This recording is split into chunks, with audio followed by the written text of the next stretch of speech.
passar por mim, Senhor, venha nos tratar, venha nos transformar, Deus, porque nós precisamos de Ti, Senhor. Em nome de Jesus, amém. Romanos 12, ele nos apresenta uma transição da epístola de Romanos. No capítulo 11, Paulo ele vai fazer uma doxologia, na qual ele adora a Deus. E uma vez que Paulo termina essa sessão, uma sessão adorando a Deus, ele podia ter simplesmente ali terminado essa carta, Mas Paulo é daqueles pregadores que falam assim, então para terminar, umas 5 vezes durante a mensagem, Paulo é bem desse jeito. Aqui no capítulo 12, o que ele faz? Ele amarra as doutrinas que ele vem expondo nos 11 primeiros capítulos de Romanos. Então ele começa a apresentar as implicações das doutrinas que foram colocadas anteriormente. Por causa das misericórdias de Deus, nós somos chamados a dar as nossas vidas a esse Deus maravilhoso. Então Paulo apresenta várias áreas da nossa vida onde a gente vai poder fazer isso aí. A gente vai poder fazer isso no corpo de Cristo, compartilhando os nossos dons. A gente vai poder fazer como no capítulo 13, ele nos fala, aplicar isso nos relacionamentos, com as autoridades, ou no capítulo 14, quando ele fala aos crentes mais fracos e os mais fortes, nesse tipo de relacionamento. E ele termina a carta no capítulo 16, se despedindo dos amigos dele, pessoas comuns, de uma igreja comum em Roma. Ele está escrevendo para as mulheres que trabalharam duro ali, ele está escrevendo para todas as pessoas na igreja que trabalharam para que aquela igreja se aprofundasse, para que aquela igreja crescesse. Ele é um pastor que ama essas pessoas e, como todo pastor, ele quer que a igreja cresça na graça do Senhor. Primeiro, Paulo ensina sobre arrependimento em fé, e agora ele chama a nossa atenção para a vida cristã, para a aplicação disso daí. E essa é a estrutura da maior parte das cartas de Paulo. Em Romanos, de 1 a 11, é o que Deus faz por nós através de Jesus Cristo. Do capítulo 12 ao 16, é a nossa oportunidade de devolver as nossas vidas a Ele, de oferecer as nossas vidas a Ele. Então, as questões que Paulo apresenta em Romanos são muito familiares em todas as igrejas, Algumas pessoas da igreja não têm contentamento com o ministério que elas estão, querendo estar no lugar das outras pessoas. Então Paulo escreve, olha, ninguém tenha de si um conceito mais elevado do que se deve ter. Algumas pessoas, elas discutem, elas vão argumentar, e elas acabam se ferindo umas com as outras, E Paulo diz, olha, não retribuam mal com o mal. Infelizmente é muito difícil para os cristãos terem discordância sem ficarem irados uns com os outros, Mas eram questões comuns que aconteciam em Roma, são questões comuns que acontecem em todas as igrejas por aí. Então preste atenção em como Paulo, ele ajuda esse povo e nós a viver uma vida cristã. Paulo podia ter pregado uma série de sermões temáticos, com diferentes tópicos, dizendo, olha, faça isso, não faça aquilo, naquele momento faça aquilo outro, mas na verdade o que Paulo faz até o capítulo 11 é algo da mais profunda teologia que ele pode nos apresentar, Ele cobre a eternidade passada até a eleição na eternidade futura, Ele quer que todos que leem essa carta entendam isso, antes de poder ensinar sobre a vida cristã na prática, Todo pastor, todo mestre, antes dele querer ensinar a ser prático, ele precisa primeiro ser um mestre que ensina doutrinas, E a dobradiça desses assuntos que Paulo apresenta na carta de Romanos toda, ela é exatamente Romanos 1 e 2, para que a gente viva bem a doutrina que aprendemos, a gente precisa sim de uma perspectiva cristã. Então vamos ler. Romanos 12, 1 e 2. Portanto, irmãos, rogo-lhes pelas misericórdias de Deus, que se ofereçam em sacrifício vivo, santo e agradável a Deus. Este é o culto racional de vocês. Não se amoldem ao padrão deste mundo, mas transformem-se pela renovação da sua mente, para que sejam capazes de experimentar e comprovar a boa, agradável e perfeita vontade de Deus. Esses versos, eles dizem que viver uma vida cristã é viver uma vida de sacrifícios. E é claro que quando a gente fala de sacrifício, a gente está mencionando o Antigo Testamento, onde tinha dois principais sacrifícios. Um era o sacrifício de expiação e o outro era o sacrifício de gratidão, de adoração.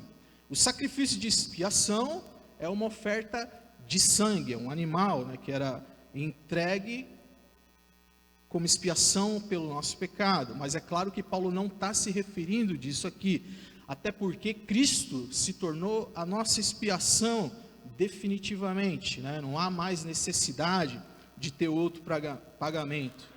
Mas como a gente disse, existe outro tipo de sacrifício, que é o sacrifício de adoração, o sacrifício de louvor, o sacrifício de gratidão, onde um animal era sacrificado como forma de gratidão a Deus, como forma de louvor por tudo que ele fez àquelas pessoas.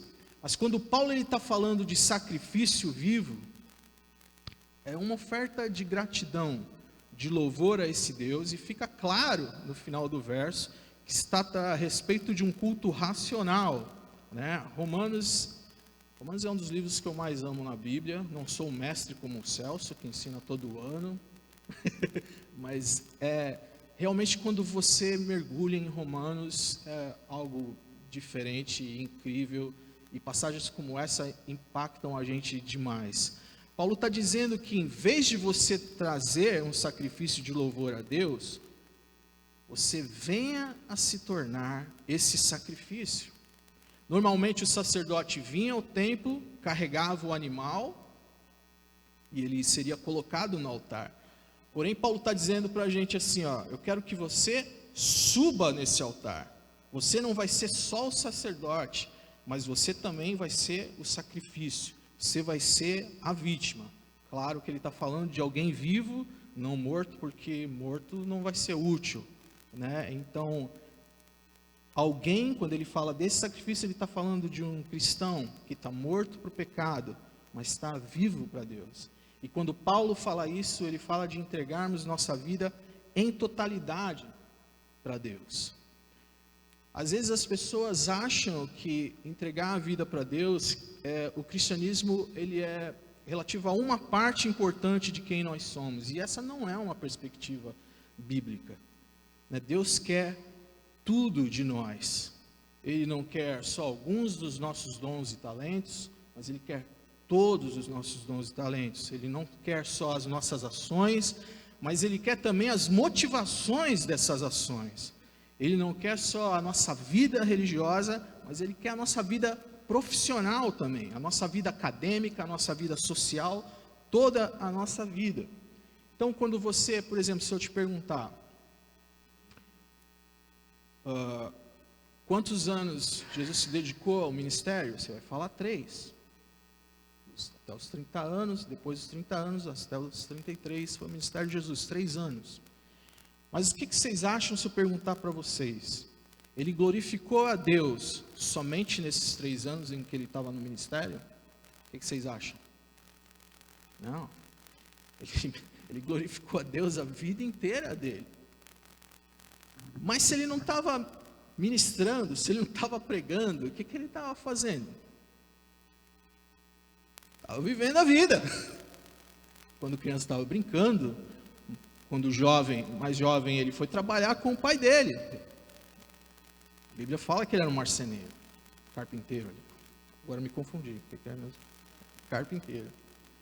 Então ele glorificava a Deus com o seu trabalho. E não só aquela parte lá dos 3 anos, né? Então isso coloca em nós essa responsabilidade. Glorificar a Deus não é só quando a gente prega, quando a gente ensina, quando a gente está na portaria, quando a gente está na cantina, mas é toda a nossa vida. Seja você um professor, seja você um taxista, não importa. Não é só aqui dentro, é toda a sua vida. Deus, Ele quer o nosso corpo, e essa perspectiva às vezes surpreende algumas pessoas. E pensam no cristianismo às vezes como algo etéreo, como algo místico, como algo somente espiritual e não físico, né? Essas pessoas, elas pensam às vezes no cristianismo como algo privado, mas a Bíblia diz que um relacionamento com Jesus transforma toda a nossa vida, não só espiritual, mas física também. Por isso Paulo menciona o sacrifício vivo. Ele quer dizer sobre toda a nossa vida, inclusive o nosso corpo. E esse tema ele acontece outras vezes em Romanos. Por exemplo, Romanos 6, verso 13, diz assim: não ofereçam os membros dos seus corpos ao pecado, como instrumento de injustiça. Antes, ofereçam-se a Deus como quem voltou da morte para a vida, e ofereçam os membros dos seus corpos a Ele, como instrumentos de justiça. Então, a gente não pertence mais a si próprio, a gente pertence a Deus, por propósito da glória dEle. Ele quer a gente como pastores e líderes, mas Ele também nos quer como maridos e esposas. Ele nos quer enquanto pais, Ele nos quer enquanto filhos, Ele nos quer enquanto irmãos, Ele nos quer enquanto irmãs. Não é só o ministério que pertence a Deus, mas a vida inteira pertence a Ele. Jonathan Edwards escreveu o seguinte: eu já estive na presença de Deus hoje. Eu já entreguei tudo o que tenho e sou a Ele. Eu não sou mais meu em qualquer aspecto da minha vida. Eu não tenho direito à minha mente, à minha vontade e ao meu coração dentro de mim. Eu não tenho direito à minha língua, às minhas mãos e aos meus pés. Eu não tenho mais direito aos meus olhos, ao meu paladar e ao que ouço. Eu já me entreguei por inteiro e não sobrou nada. Eu dei todo o poder e dom a Ele e fiz isso em nome de Jesus. Agora eu olho para Deus para que Ele me receba. Não importa se eu sofra ou se eu prospere. O que quer que aconteça, eu sou dele.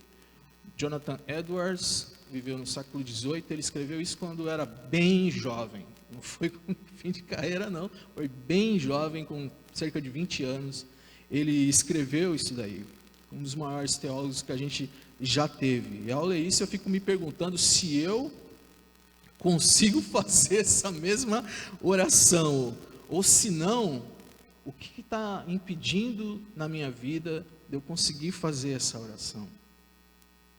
Talvez muitos de nós, a gente já tenha feito algo assim durante um período da vida, não é verdade? Mas, e hoje? Será que a gente consegue fazer isso? Porque se entregar a Deus totalmente não é algo de momento da nossa vida, leva a nossa vida inteira, é algo constante. E eu sei que essa oração de Jonathan Edwards é realmente desafiadora, e que grande parte das pessoas, eu espero que não aqui, não estão muito dispostas a fazer. O preço é alto, é tudo que a gente é tudo que a gente tem.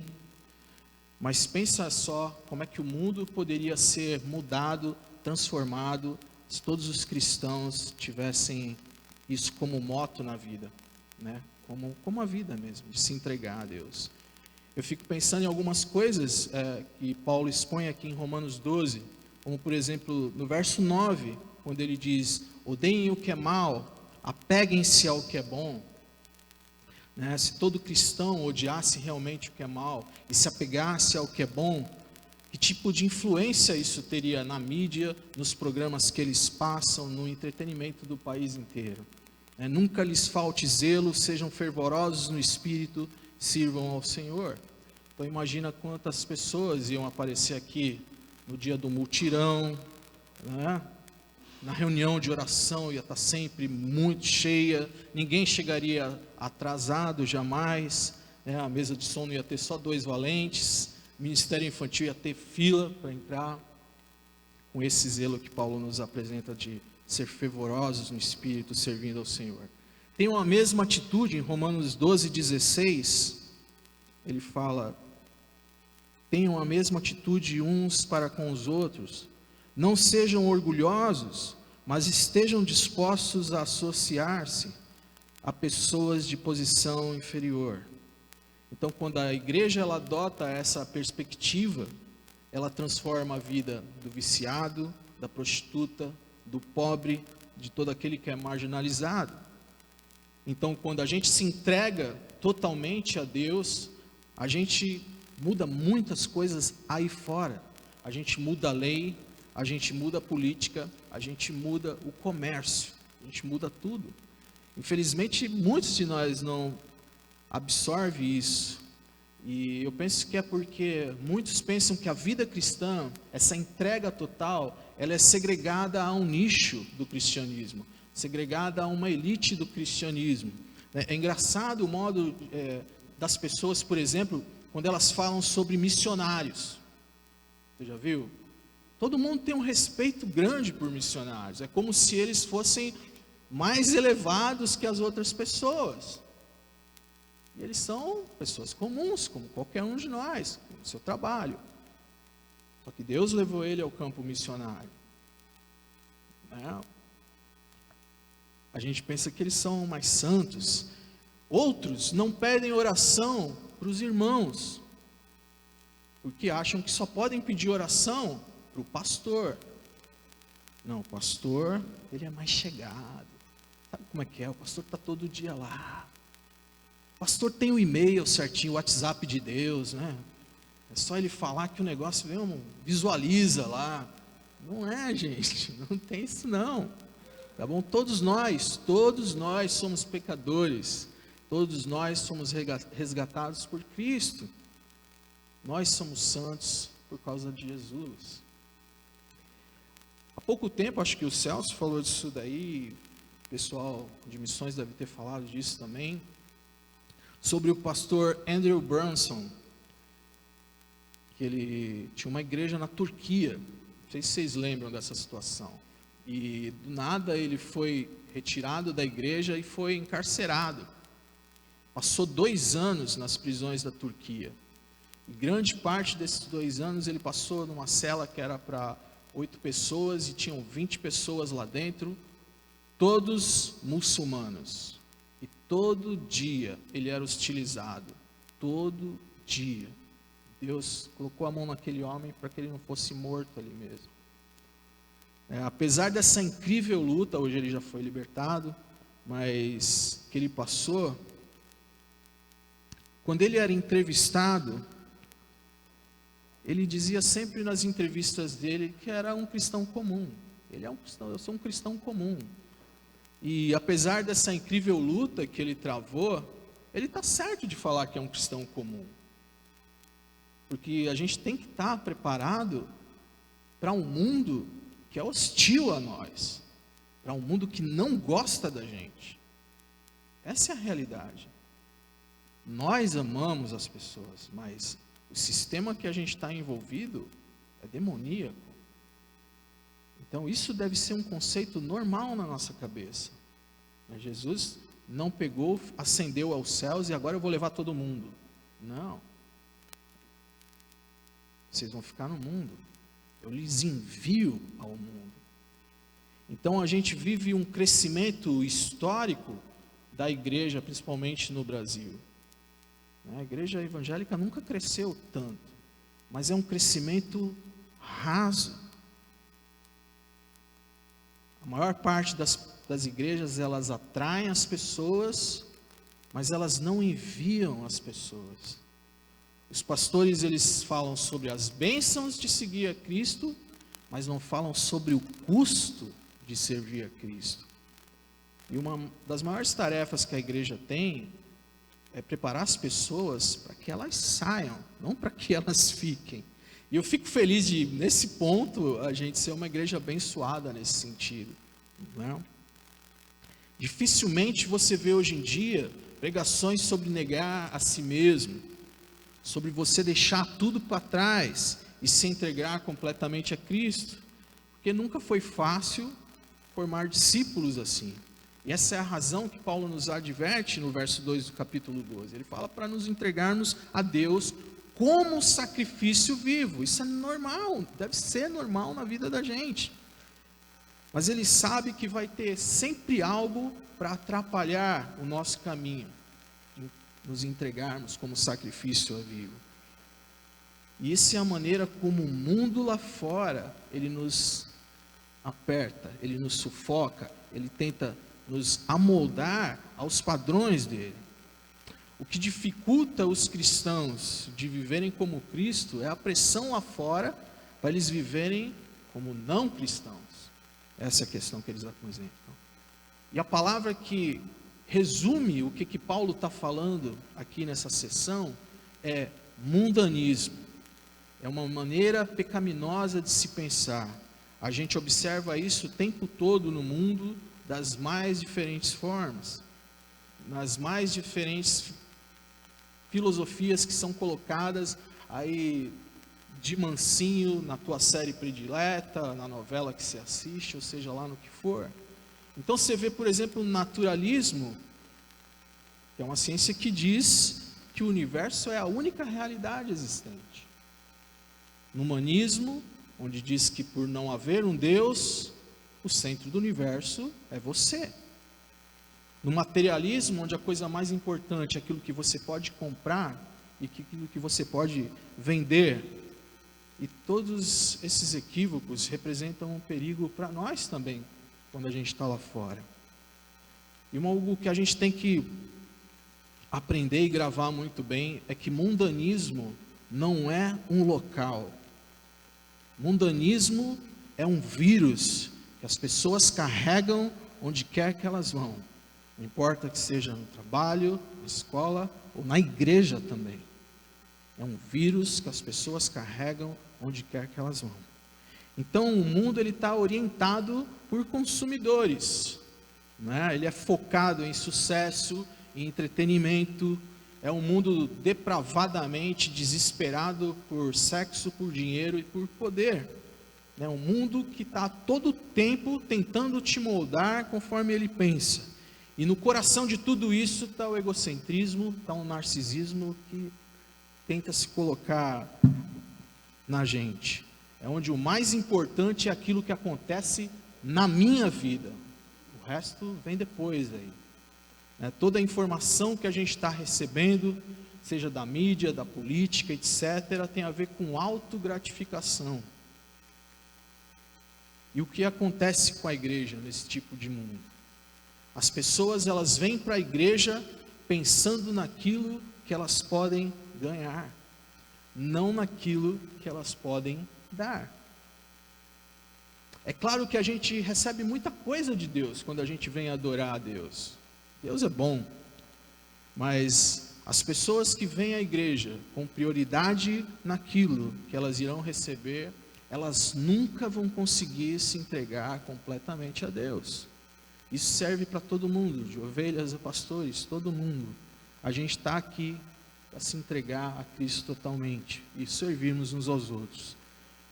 A vida cristã, ela não pode ser reduzida àquilo que Deus pode fazer por mim, porque Ele já fez tudo por mim. A vida cristã, que Paulo quer mostrar para a gente aqui, é sobre eu entregando a Deus, é sobre eu me dando para Deus em resposta a tudo que Ele já fez por mim. Mas o que motiva a pessoa a fazer uma entrega dessa? Se Deus está me chamando para viver uma vida de sacrifício como essa, Ele deve ter um incentivo aí fantástico para mim, não é mesmo? Então olha só de novo o verso 1 de Romanos 12. Portanto, irmãos, rogo-lhes pelas misericórdias de Deus que se ofereçam em sacrifício vivo. O chamado para se tornar um sacrifício vivo, ele vem à luz das misericórdias de Deus. Então, misericórdia é a compaixão de Deus em não nos dar aquilo que nós merecemos. Nós, como os pecadores, nós merecemos o inferno, mas Deus não nos dá o inferno, Deus nos salva. E é interessante ver que Paulo ele não escreve misericórdia no singular, mas ele escreve misericórdias no plural.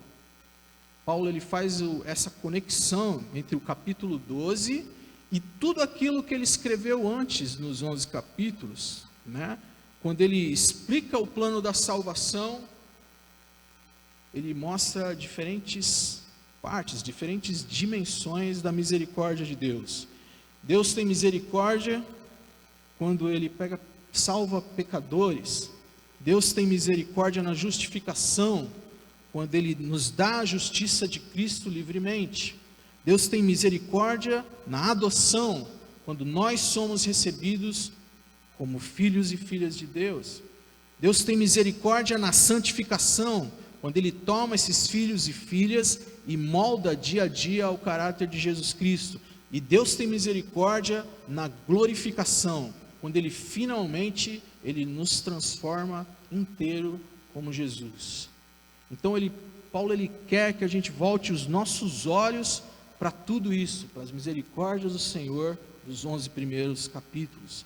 E como resultado desse conhecimento, a gente se entregue completamente a Jesus. A gente não se entrega querendo obter algo dele, mas a gente se entrega porque ele já nos deu tudo. Então, é curioso pensar que a salvação é um dom gratuito, mas que ele vai custar tudo da gente.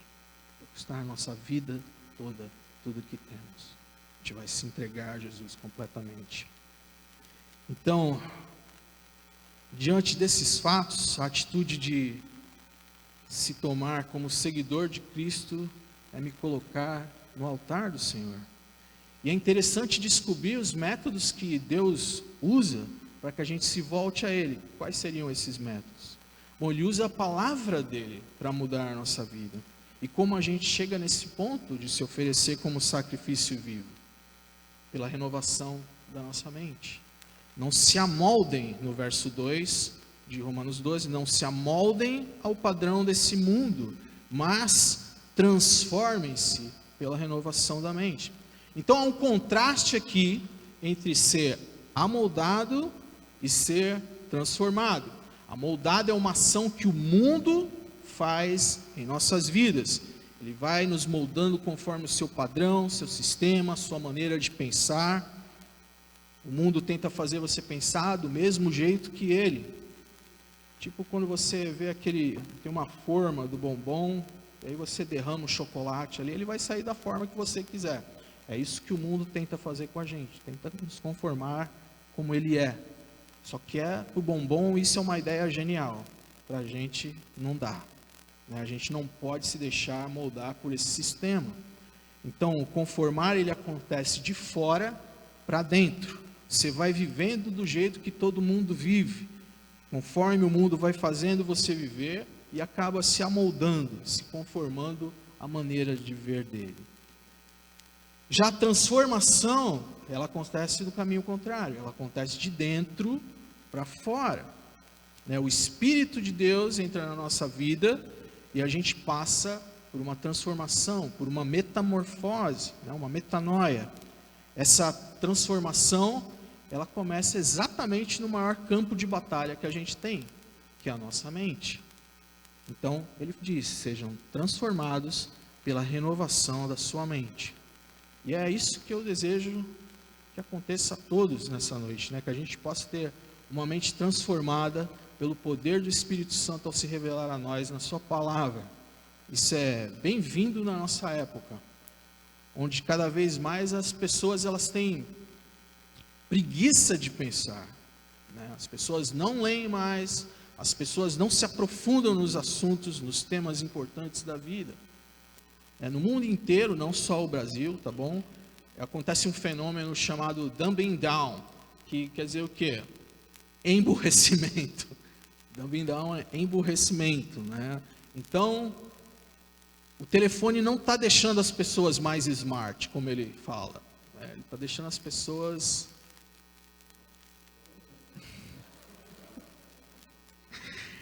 E os cristãos, eles foram chamados para serem diferentes e fazerem a diferença nesse mundo. Ao termos a nossa mente, ela transformada, a gente tem a porta aberta lá fora para a transformação de tudo também. O nosso pensar, ele tem impacto sobre o nosso sentir, sobre o escolher, ele tem influência no nosso agir. Então a gente tem que consertar a nossa maneira de pensar. O que eu tenho assistido? O que eu tenho escutado? O que eu tenho lido? O que tem tomado conta da minha mente? E eu espero que a gente possa ser renovado pelo Espírito de Deus, por esse poder transformador da palavra, que a gente se apegue tanto à palavra de Deus que a gente não veja a hora realmente de voltar a lê-la. É bem fácil saber em que situação a minha vida está, segundo aqui Paulo, em que contexto que eu estou vivendo. Paulo, ele fala sobre como é a vida de alguém que tem a mente transformada. Romanos 12, veja lá o verso 3. Pois pela graça que me foi dada, digo a todos vocês, ninguém tenha de si mesmo um conceito mais elevado do que deve ter, mas pelo contrário, tenha um conceito equilibrado, de acordo com a medida da fé que Deus lhe concedeu. Então, será que a gente é tentado a ter um conceito muito elevado de nós mesmos? Frequentemente a gente é tentado a isso, a nos comparar uns com os outros. Isso precisa mudar na nossa vida. Paulo ensina aqui, nesses versos, a gente ter um conceito equilibrado. A gente vive em um tempo onde essa egolatria, essa adoração a si mesmo, ela é amplamente incentivada ao invés de combatida. Isso ocorre também dentro da igreja, claro. Não se trata só de ovelhas, mas também de pastores, por exemplo, ensinando que você não pode ser cauda, só pode ser cabeça, relacionando isso a um emprego. Então, se você é empregado, você é cauda, você tem que ser chefe, você tem que ter sua empresa. Isso é um absurdo e isso é uma heresia completa. O patrão, ele te abençoa, a empresa dele te abençoa, e não é por isso que você é cauda, muito pelo contrário, Então, isso é uma heresia sem tamanho que ensina. A egolatria também ela é potencializada, por exemplo, no pensamento do amor próprio. Olha, é preciso eu me amar primeiro, para depois eu amar o outro. É um conceito bem estúpido e não bíblico. A ênfase do Novo Testamento, ela não é autoestima, ela é autonegação. Compreende como a gente está na contramão disso tudo? Não é autoestima, é autonegação. Então, negar-se a si mesmo, ele ocorre 6 vezes no Novo Testamento. E o conceito está na Bíblia inteira. Ninguém deve pensar menos sobre si mesmo e nem mais sobre si mesmo. Então, o Espírito Santo, quando ele age em nossa vida, através dessa renovação de mente, ele faz a gente avaliar melhor a nós mesmos, já que tudo aquilo que a gente recebe de Deus. Paulo explica isso em outra carta, por exemplo, 1 Coríntios, capítulo 4, verso 7. Ele diz: pois, quem torna você diferente de qualquer outra pessoa? O que você tem que não tenha recebido? E se recebeu, por que se orgulha, como se assim não fosse? O que torna você diferente de qualquer pessoa? O que você tem que você não tenha recebido? A gente recebe de Deus. E se a gente recebe de Deus, por que a gente se orgulha como se fosse tudo a gente? Olha o que eu fiz, olha o que eu construí, olha o que eu lutei. Você lutou, você teve saúde por causa de Deus. tudo Deus na sua vida. O que o mundo fala, por exemplo, em primeiro lugar? Sobre primeiro lugar, ele fala sucesso na carreira profissional, uma boa conta bancária, um carro magnífico, na verdade. E o que a Bíblia nos fala sobre primeiro lugar? Isso está em Mateus 6, versos 31 ao 33. Portanto, não se preocupem dizendo que vamos comer, ou que vamos beber, ou que vamos vestir. Pois os pagãos é que correm atrás dessas coisas, mas o Pai Celestial sabe que vocês precisam delas. Busquem, pois, em primeiro lugar, o reino de Deus e a sua justiça, e todas essas coisas lhes serão acrescentadas. Então, se observou o 32, ele fala, pois os pagãos é que correm atrás dessas coisas. Você não pode entrar na pilha, na ansiedade das pessoas que não conhecem a Deus. Você conhece a Deus, você sabe essa palavra aqui, você já leu isso aqui um monte de vezes. Então Paulo vem nos relembrar nessa noite, ó, não entra nessa pilha. Eles lá fora não conhecem a mim, é que ficam assim desse jeito. Se acalma, coloca o coração em Deus. Outra forma de egocentrismo é o orgulho disfarçado de autocomiseração. Autocomiseração nada mais é do que orgulho ressentido. É o orgulho mimimi. As pessoas falam assim, eu não mereço isso.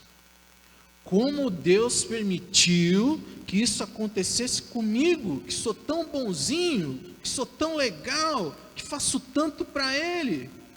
Essa autopiedade, ela substitui a justiça verdadeira pela autojustificação. Entendeu? Substitui a justiça verdadeira pela autojustificação.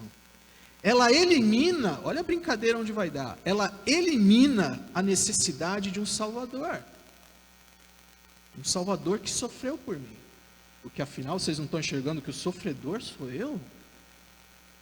Olha só.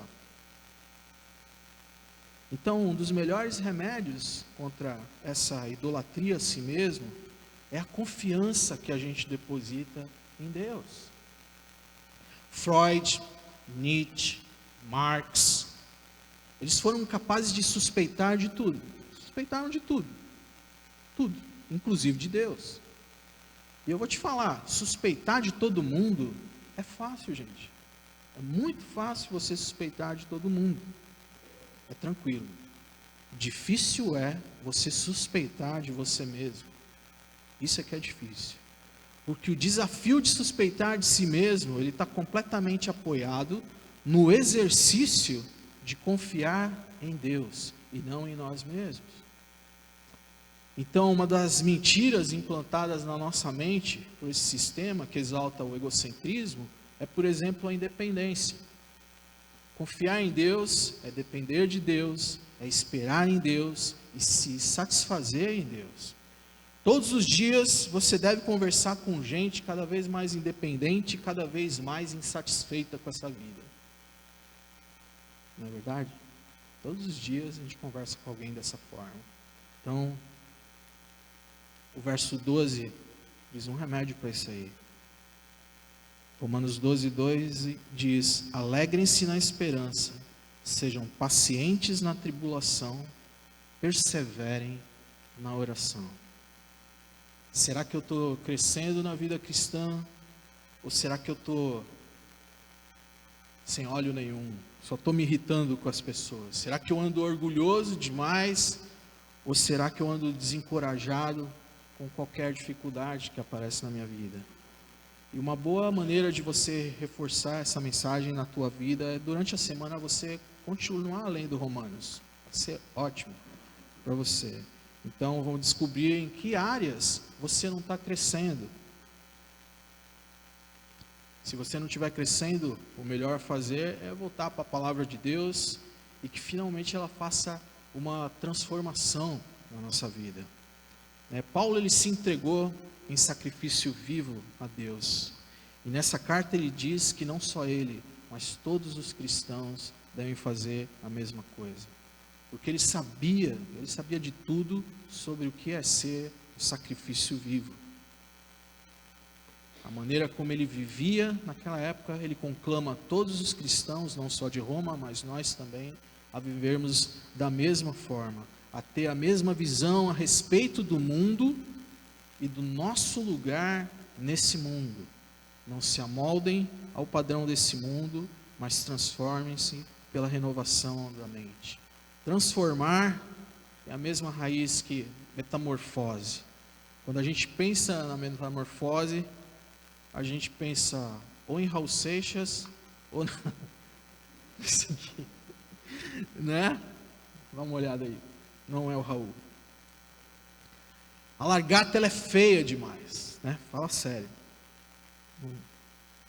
É bicho nojento, né? Largata é, cara, olha lá. Ele tem de 12 a 16 patas. E o que ele faz na vida? Destrói por onde passa. O negócio dele é esse aí. Destrói tudo por onde passa. Exatamente como faz o ímpio ou o cristão que é inundado por um pensamento mundano. Destrói. Porém, quando a largata ela passa por esse processo de metamorfose, né, a feia e destrutiva largata, ela se transforma numa linda borboleta. Quando a borboleta aparece na nossa frente, a gente fica o quê? A gente fica hipnotizado, na verdade, meu. A gente fica hipnotizado com uma borboleta, a gente fica seguindo aquela beleza. Mas, além de bela, a borboleta ela tem uma importância vital na vida, na natureza. Ela carrega o pólen de uma flor para outra, de um lugar para o outro, para renovar o meio ambiente. Então, ela deixa de ser uma destruidora para ser uma construtora. Ela deixa de ser uma aniquiladora da natureza para ser uma edificadora dessa natureza.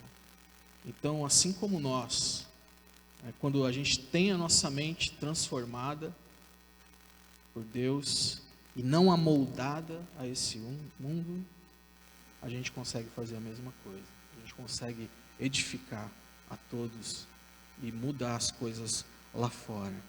Então, por ser hoje um culto onde a gente vai dedicar uma parte da adoração, um momento para orar, que seja hoje um dia que a gente pode se consagrar novamente a Deus, que a gente possa fazer uma entrega total a Ele, não só do ministério, mas da vida inteira. Convido você a ficar de pé.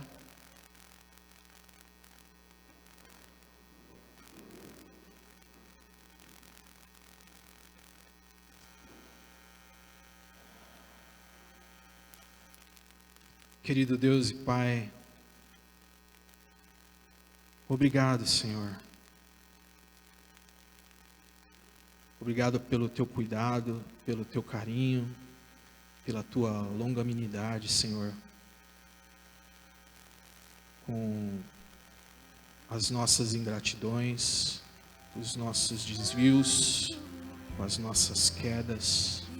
Obrigado por essa mão sempre estendida, Senhor. Deus, que no dia de hoje a gente possa entregar o nosso coração novamente a Ti. A gente possa Te pedir para iluminar todas as áreas da nossa vida. Que a gente se entregue totalmente a Ti como sacrifício vivo no Teu altar, Senhor. Que Teu Espírito Santo possa nos renovar através da Tua palavra e nos transformar. Deus, se existe algum lugar na nossa vida em que a gente tem reservado para o Senhor não entrar, Deus, que a gente deixe isso para trás. Que a gente deixe isso para trás. Que a gente consiga, Senhor, entregar tudo nas Tuas mãos, Jesus. Que o Senhor venha fazer essa obra nos nossos corações, nas nossas mentes. Durante essa semana, o Senhor nos lembre de lermos esses capítulos tão importantes do livro de Romanos, Senhor, para que verdadeiramente a gente seja transformado por Ti. Que a gente venha fazer, Senhor, a diferença onde quer que a gente esteja, Senhor. Como o Senhor fez durante toda a sua vida aqui na terra, Senhor. Não só nos últimos 3 anos, mas todos os anos, Senhor. Sejamos taxistas, médicos, professores, Deus, empresários, Deus, que não separam as coisas, que sabem que tudo é sagrado, Senhor. Todos os momentos da nossa vida, que a gente consiga ministrar os corações das pessoas, abençoar aqueles que nos avizinham, nossa família, nossos chefes, nossos empregados. As pessoas possam ver Jesus nas nossas vidas e a gente possa ver as pessoas com os teus olhos, Senhor. Em nome de Jesus. Você tem liberdade para orar.